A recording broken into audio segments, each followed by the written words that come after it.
This talk is What is my program doing and where am I? Now without a graphical debugger by me, Sam Hansen.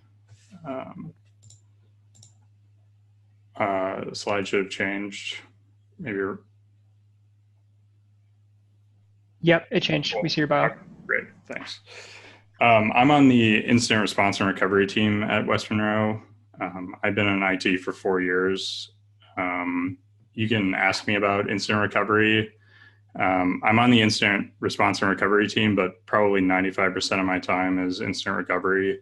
And the team I'm on gets dropped into scenarios where a client has been completely encrypted by ransomware, for example, and we work to bring them back up to business operational levels as quickly as possible. You can also ask me about Active Directory. Part of the recovery process is a lot of very odd Active Directory stuff. And then I'm into esports, mostly around tactical shooters, but I'm open to watch anything pretty much as long as it's competitive and a video game. You can contact me at shansen@wmp.com. The agenda for this talk is to go over some of the built-in debugging commandlets. These are in pretty much all versions of PowerShell. I haven't actually been able to test if they're in PowerShell v1. I would assume that maybe they are not.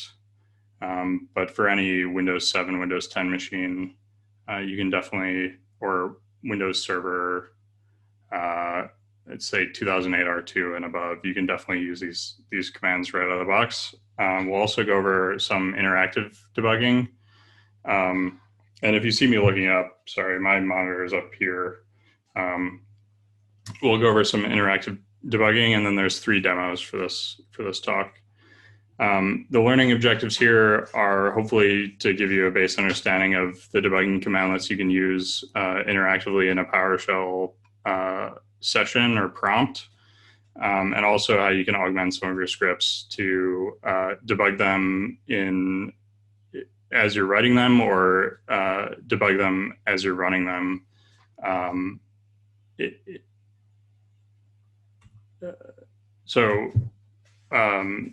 The built-in debugging commandlets, I found these in an interesting way. I was in VS Code writing a function that asserts on a type error. So given a variable and given an expected type, if the type of the variable doesn't match the expected type, I wanted to throw an error. And if you throw an error in PowerShell, the error in the output is on the line that the error was thrown, and that's not very helpful when you have a function like that littered around your script. And so I launched VS Code, and I was looking at the debugger, and I found something prepended with __ PS editor services.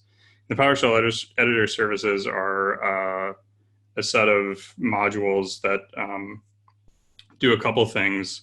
One of them being debugging only in VS Code, and so that was a dead end for me. I ended up looking at the source code for that to find get PS call stack, which is one of the 10 commandlets for the built-in PowerShell debugging, and that led me to the rest of these. Of the 10 commandlets I mentioned, we will be talking about 7 of them. 3 of them are outside of the scope of this talk, I felt. And I would leave it up to you if you're interested in this to go look at them and see what you can do with them. The first 2 commandlets I'm going to talk about are set-ps breakpoint and get-ps breakpoint, and all of the commandlets that have an alias in them, an alias assigned to them, sorry, are in parentheses next to the commandlet name, if you're interested in using aliases. So set-ps breakpoint will create a breakpoint on, you can set them on a line, command, or variable. And a breakpoint is just a point in your script execution where you want to break and enter an interactive debugging session. So you can see where you are in your script execution, look at variables and actually modify some of them. to help you better debug your code if you're running into errors.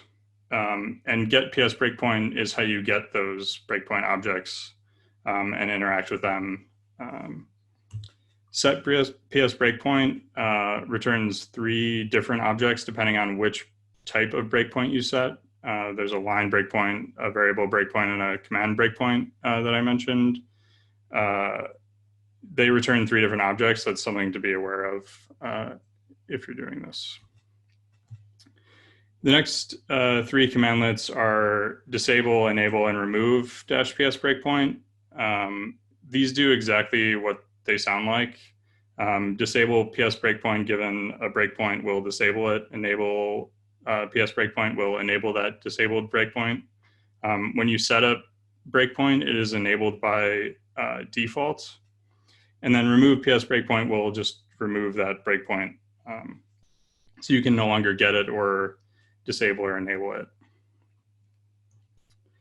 If you pass through to enable PS breakpoint or disable PS breakpoint, it will return to you a breakpoint object, and it is not defined whether it is a line, command, or variable breakpoint. You can pipe output from get-ps breakpoint into any of these commands. So if you wanted to get rid of all of your breakpoints, for example, you could get-ps breakpoint and pipe that into remove-ps breakpoint. The last 2 commandlets that will be included in this talk, and I'm going to in the demo, and that I'll talk about, are write debug, which is sort of a sidebar in the demos. It's how to write debug text to the screen. And get PS call stack, which is what I mentioned at the beginning of this, how I found all of these commandlets. The other 3 are set-ps debug, debug job, and debug run space. PowerShell 5.0 and above actually has remote debugging capabilities. So if you start a job on a remote machine, you can, and it hits a breakpoint, you can connect remotely to that and debug remotely. So just to recap a little bit, the 7 at the top are the commandlets we talked about, and the 3 at the bottom are outside of the scope of the talk, but just so you see them all next to each other. When a breakpoint is hit, you get sent into this interactive debugger, and you can see on the screen here the output of the help command for the interactive debugger. And you can do a bunch of things with your program in the interactive debugger. You can step into functions or scripts if you're sourcing scripts. Step is really, I'm going from line 6 to line 7. You can step over. So if line 6 and you have a breakpoint on line 6 is a function call and you don't want to view the content of the function in the debugger, you can step over. So you go from line 6 to line 7 instead of dropping into that function. You can step out if you accidentally step into something that you didn't want to be in. You can continue the operation of your program when you're done debugging. You can quit, detach, and then from this you can get the call stack as well, which I'll show in the demo. And then you can list the source code of the current running script and where you are, as well as if you give the interactive debugger a defined start line and how many lines after that start line you want to display, it will do that for you. And now into the demos, and these are live demos, so hopefully this works well.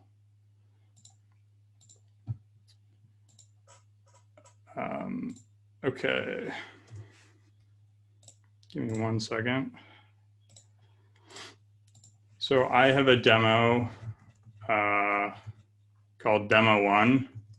And I'm going to open it up, and all of the demos will be, the code will be on the right side of the screen, so you have some context around what's going on. And then on the left side of the screen will be the actual debugging session. Hey, And Sam, this, sorry to interrupt you. Can you zoom PowerShell just maybe one tick? sure. Uh, is that better? That's okay for me, but if anybody's not able to see that, just mention it in the chat. I think it's fine. Great. Let me see if I can't. There we go. So this is a super simple function, and then at the end of the script, we call that function. It defines two strings and writes them to the screen. And I'm going to set a breakpoint on line 4.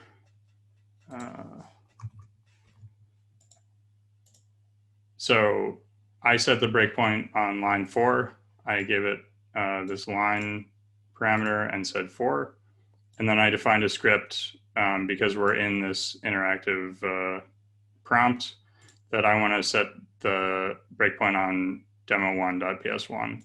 And you can see that it returned the object to me with an ID 0, the script name, and the line command.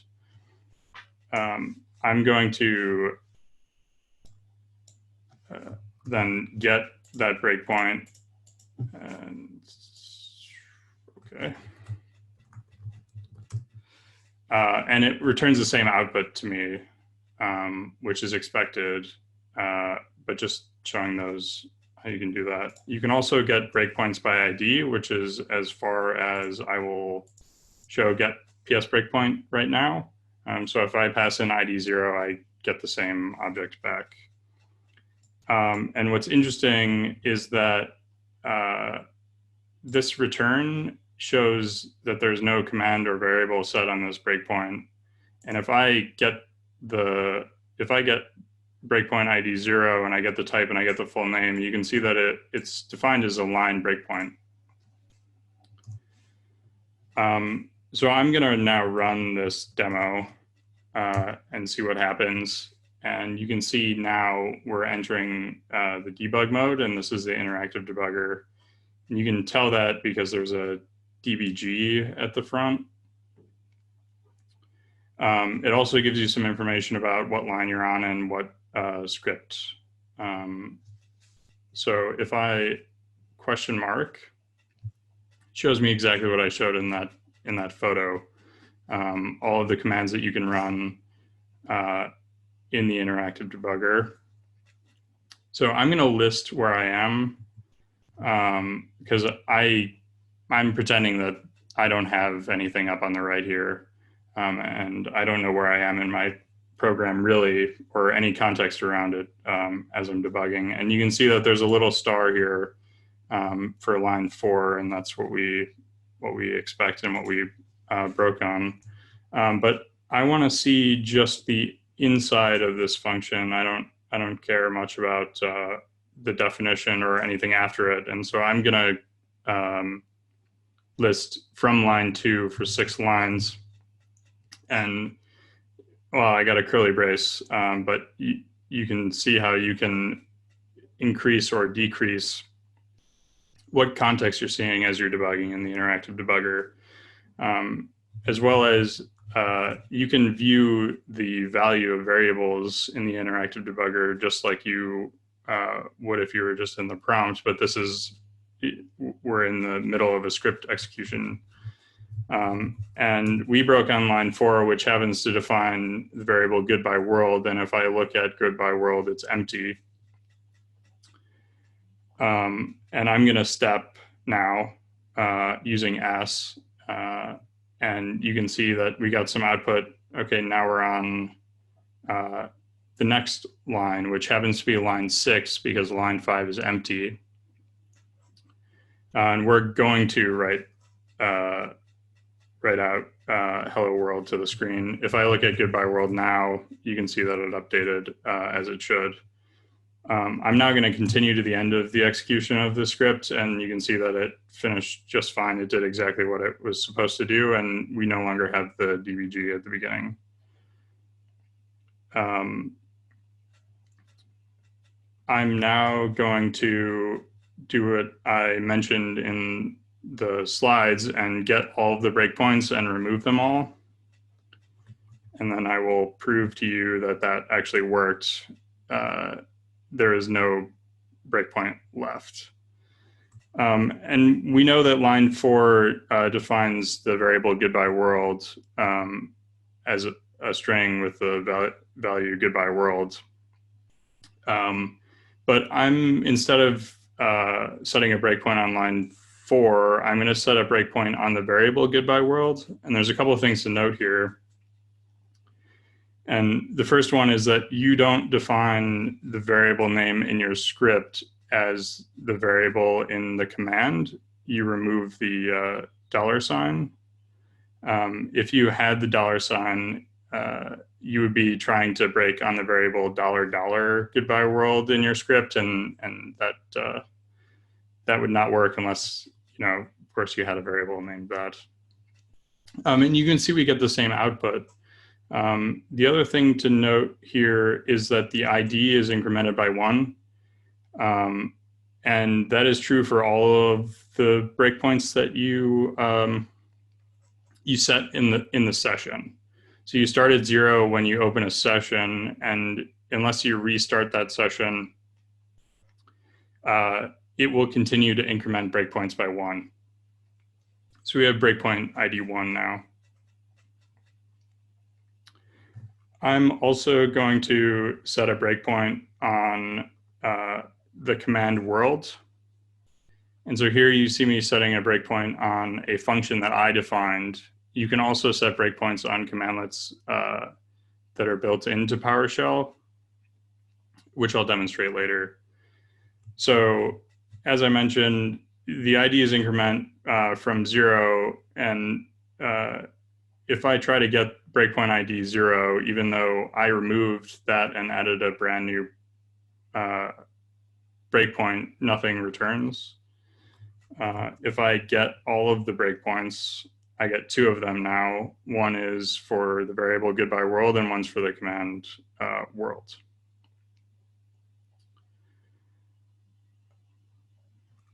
I'm going to set another breakpoint on the variable hello world. And you can see that's ID 3. And this is where you can, I'm going to show you how to get breakpoints by type, sorry. So if I get PS breakpoint and give it a type of variable, I get all of the variable breakpoints. If I gave it the type command, I would get all of the command breakpoints. If I gave it a type line, I would get all of the line breakpoints. Hopefully that makes sense. I'm going to run the script again here, and you can see that we broke on the command breakpoint. And you'll note that I'm not on the line 1 where this function is defined. I'm inside the function, or ready to go inside the function when I broke on that. If I continue, I have now hit the breakpoint on the variable hello world. And let me just take a look at hello world. It's defined. And you'll remember from the beginning when I set a breakpoint on line 4, which was defining goodbye world, and I looked at goodbye world, it was not defined. And variable breakpoints work a little bit differently than line breakpoints, where there's a mode to it. So the default mode is write. So when that variable is written to, that's when the breakpoint hits. There is a read mode, which breaks when the variable is read to be written to. And there's read write, which breaks on that on read and write. So it will actually break twice. So I'm just going to continue, and we broke on goodbye world, and it's defined, and I'm just going to continue to the execution of this demo. And it does the same thing, and we lose the dbg prompt. I'm going to now disable all the breakpoints and run the demo. And you can see that no breakpoints are hit, which is what we expect. I'm going to you can see all the breakpoints still exist. And I'm going to enable breakpoint ID 1. And then there's a couple ways to tell if your breakpoint is enabled or not, and it's actually a property on the object. So if I run something like get all the breakpoints where object, the one I'm on, dot enabled equals true, you can see that I got the one breakpoint that I enabled, which is the ID 1 breaking on goodbye world. And the same thing for false as well. And then if I run the demo, you can see that we broke where we should have, and we can continue. That's the end of demo 1, and I'm going to take a quick look at time, which I did not start. I think I'm okay. Someone can chime in if I'm not okay, and move on to demo 2.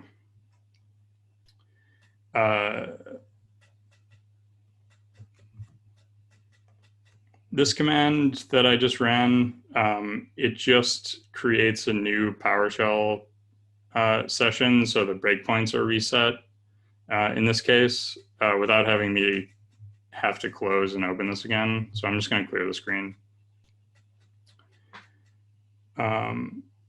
Demo 2 is a little interesting. I'm going to open it up again.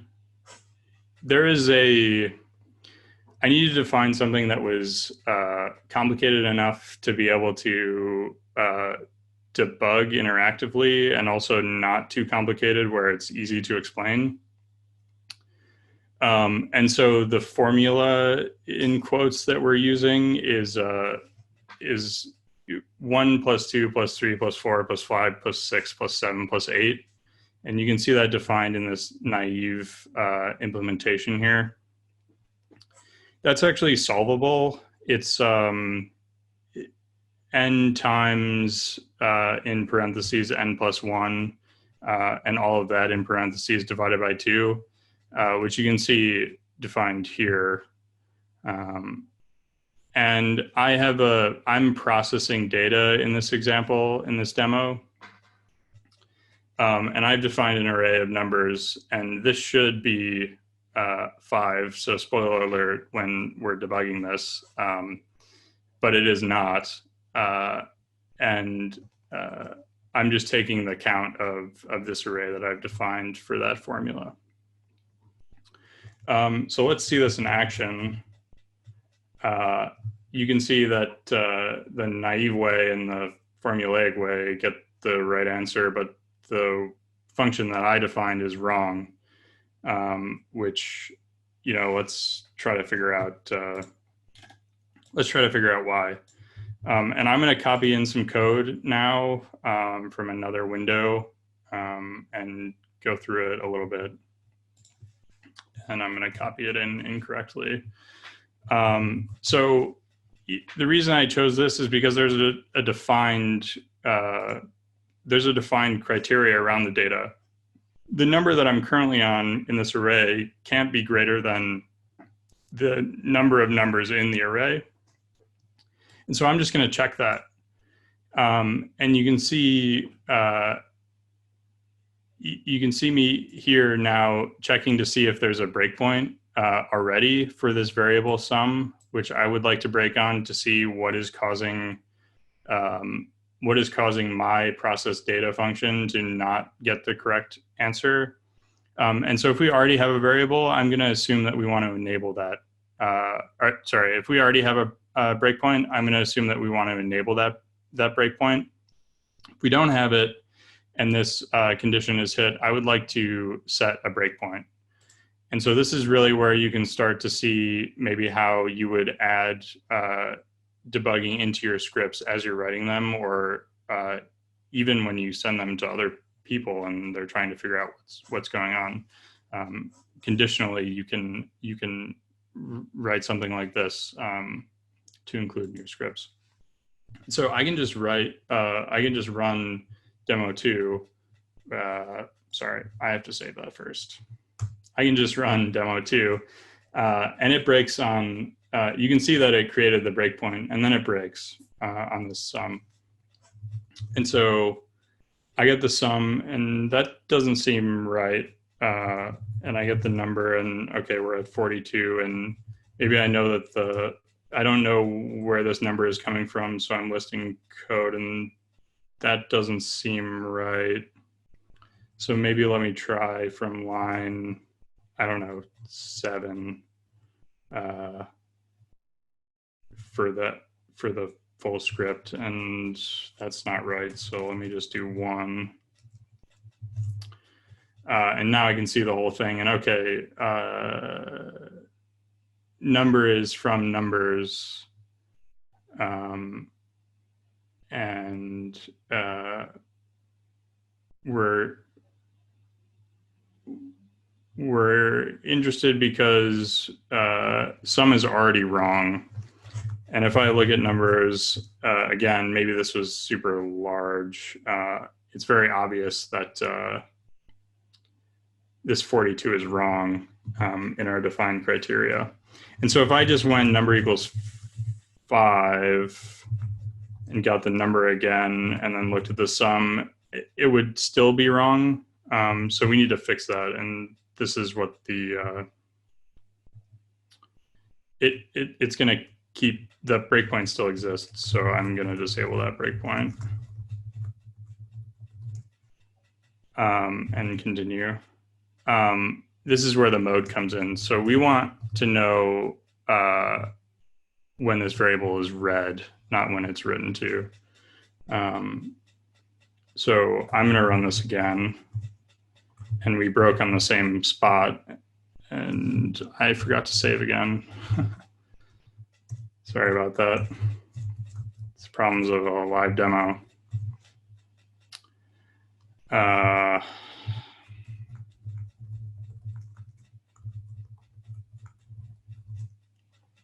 All right, let's give this a go again. So we changed the mode from write default to, which is the default, to mode read. And we run this and we look at sum. And what am I doing wrong? Oh, sorry guys. That breakpoint already exists and it is wrong. So I'm going to remove all of them. And then try this one more time.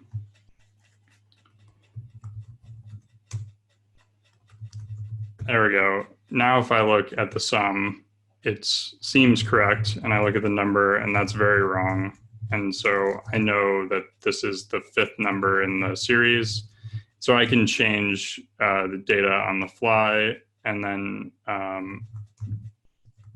get the breakpoint, disable it, and then continue execution of the program.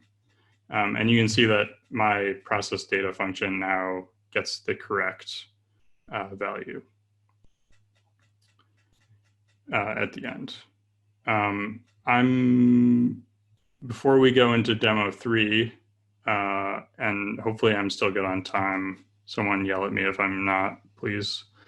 I'm going to talk a little bit about write debug.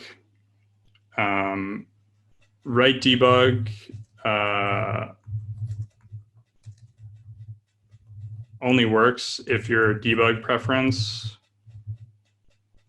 is set to continue. So if I go ahead and do that and then write the same thing again, spoiler alert, you've been looking at debug type text this whole time. It's yellow on black.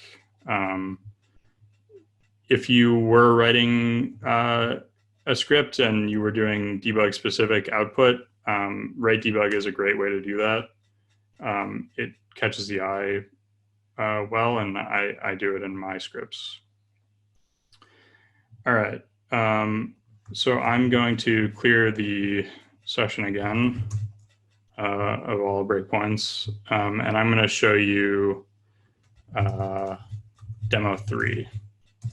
So demo 3 is actually the script that I was talking about originally, and I left in the PS editor services calls.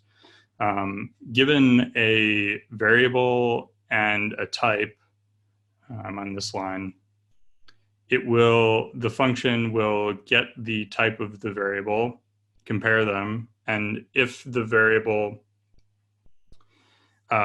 is not the expected type, we throw an error, and the text of that error is assertion failed. I'm also writing debug text to the screen, which you'll see in a second. And you'll see, hopefully, that on this debug line, there is line numbers and also the function call from where I called assert type, which is the name of this function that's throwing the error. And you'll see the throw, it failed on line 26. And if I was looking at that and went to line 26, which hopefully you can see in the bottom here of Notepad, if you can't, just trust me that this throw is line 26. That doesn't give me any context about where in the execution of my program this error was thrown. And so if you have a lot of these assert types around, or any function for that matter that does something and could potentially throw an error, the call stack is a good way to understand what's going on outside of where you currently are. And so I'm going to set I'm going to try to set a breakpoint on the command write debug. I know that this is the only execution of write debug in my script. And this is also showing that you can, in fact, set breakpoints on cmdlets and not functions that you write. I just want to get into the demo, which is why I chose that spot for the breakpoint. And so I'm going to execute that script. And then I'm going to look around, and that doesn't really give me what I want. So that's a little bit better. And let me just look at, maybe I didn't know why I was in this function or what happened. And so let me just look at, it looks like I have a test variable. So let me look at test variable, and let me look at test variable type. And if you're reading the right, you know right away that this was going to fail. So let's fix that. And in this case, I have a pre-canned fix.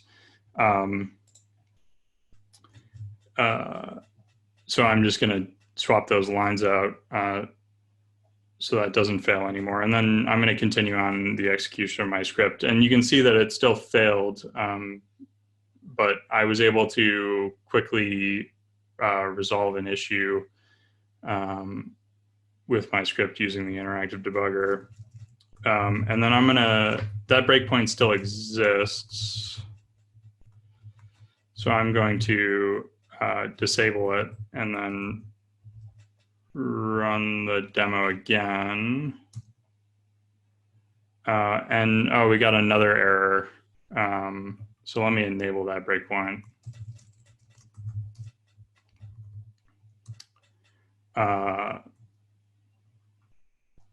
And it's in the same spot. And so if you expect that your script is going to have errors, or you would want to debug a similar spot on multiple runs of the program, that's where disable and enable come into play instead of removing.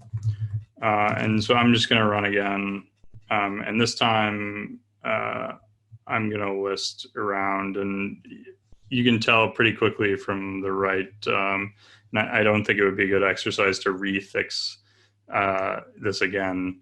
I think we all could find the solution there, but I do want to show this get PS call stack in little bit more detail.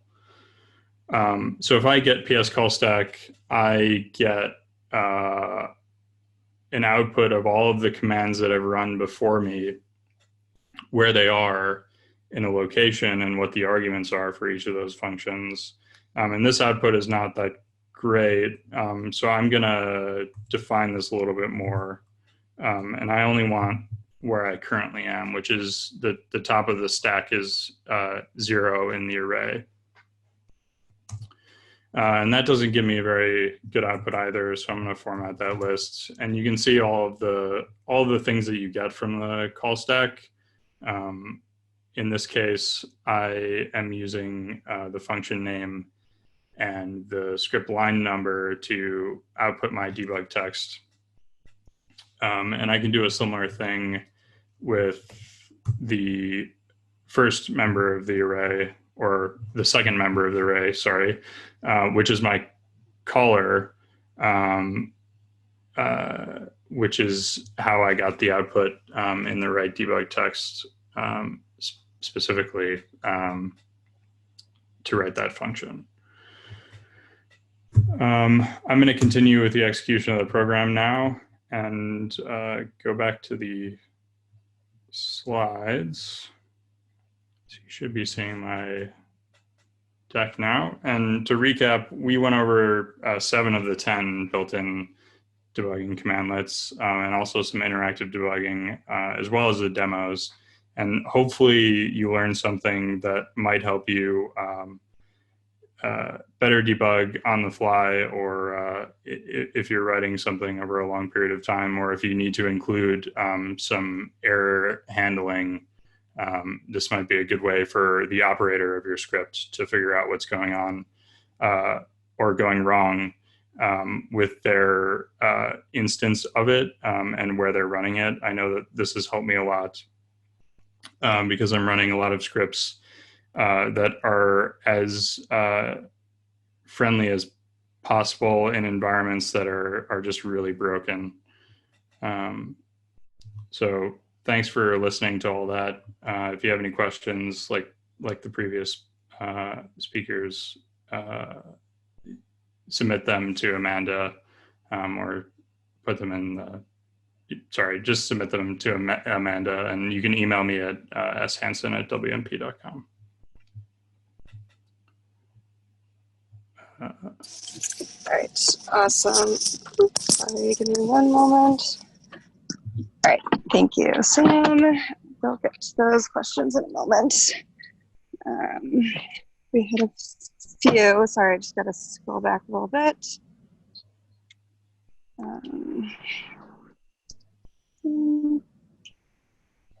Okay, so first question is, can you use scoped variables, for example, script : variable in breakpoints?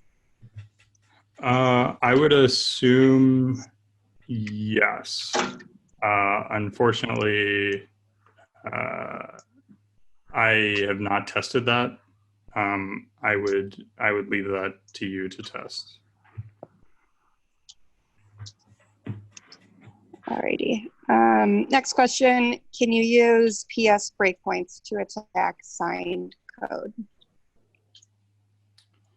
Can you repeat that question? Sorry, it cut out a little bit. Yep. Can you use PS breakpoints to attack signed code?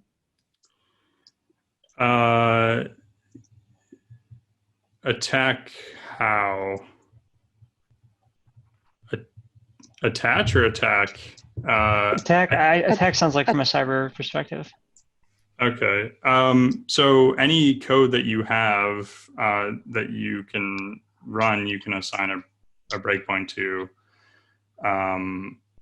I don't know how you would attack it using interactive debugging more than you would just being able to read that code, as well as all of the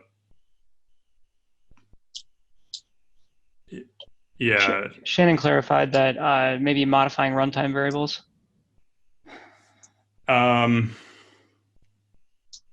I actually don't know the answer to that question. I believe yes, and I think there are some exceptions to that. I would have to. The thing I is, though, don't you think. could easily just, if you have access to the console and you're the operator, you could also just grab the code, remove the digital signature, and then disable that requirement for at least the current PowerShell process, and probably do a lot more, right? Yeah. Sorry, I don't know that I have a good answer to that question. It, the documentation has some exceptions on what you can modify or what's available to you when you're running in the interactive debugger. And I'd have to pull up the documentation to go to remember all of what's on that list. As far as, I guess, if you have access to the code or it's running, you can attach the interactive debugger to it. Whether or not you see all of the data when you step into those functions is a different story. And depending on what you have, I would try it out. Okay. Next question. Have you had any experience with using the debugger and associated scripts with code coverage tools like Pester or other unit test framework? I have not. A lot of my use case for these functions is probably very different from how you would normally operate. These are a lot of the environments I'm in are severely broken, and they're not mine, and so I can't install anything like that or do any unit testing really. Okay, kind of on that note, do you have any other examples of times when you've needed to use the functionality or other use cases? Not that I can easily demo. It's come in handy when I've been on a system before. We have some pre-written scripts that we run in environments on recovery, and they're written to be as friendly to all environments as possible, but sometimes we're in a spot where that's just not the case. And I've run PowerShell on systems where I couldn't even launch I wouldn't have been able to get into the ISE, for example.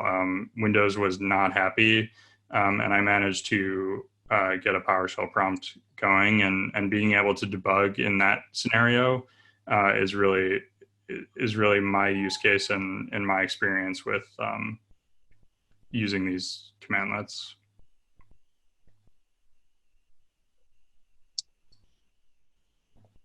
Okay, I think all the questions I have. 4 more seconds, anyone? Anna, you broke up a little bit. It sounds like that was all the questions. Sorry, yes. Okay. Yeah, all the questions were good.